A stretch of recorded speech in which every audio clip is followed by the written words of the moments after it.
Patrick Caner, si vous aviez 20 ans aujourd'hui, qu'est-ce qui vous pousserait, vous, à vous engager pour le service civique, pour aller travailler quelques mois à l'hôpital, en maison de retraite, dans une mairie, dans une association? Avoir une expérience, pouvoir mettre en œuvre en fait une volonté personnelle d'être utile à ses concitoyens. Je crois que c'est aussi dire à la jeunesse qu'elle mérite d'avoir parfois un traitement bien différent de celui qu'on lui consacre, y compris dans les médias. La jeunesse française n'est pas repliée sur elle-même, elle n'est pas aussi égoïste qu'on veut le prétendre, elle ne zappe pas uniquement sur les réseaux sociaux, elle est capable d'apporter un plus à nos concitoyens et quelque part à la nation. Donc moi je trouve que l'engagement est une idée formidable. C'est le grand chantier du président de la République. Ah oui, il n'y a pas l'apprentissage d'abord, le développement des stages qui pourrait être plus utile justement à la fois à l'entreprise, à l'économie et aux jeunes? C'est un tout. Je n'oppose pas un système à un autre. L'apprentissage correspond à un parcours.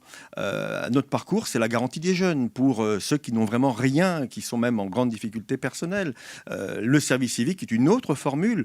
Voilà, donc je n'oppose pas ces différents dispositifs. Simplement, il faut qu'un jeune puisse avoir un choix s'il souhaite s'engager. Aujourd'hui, Ce sera le cas. sur la base du volontariat, vous souhaitez que ce service civique reste volontaire ou qu'il soit obligatoire? Aujourd'hui, il est volontaire.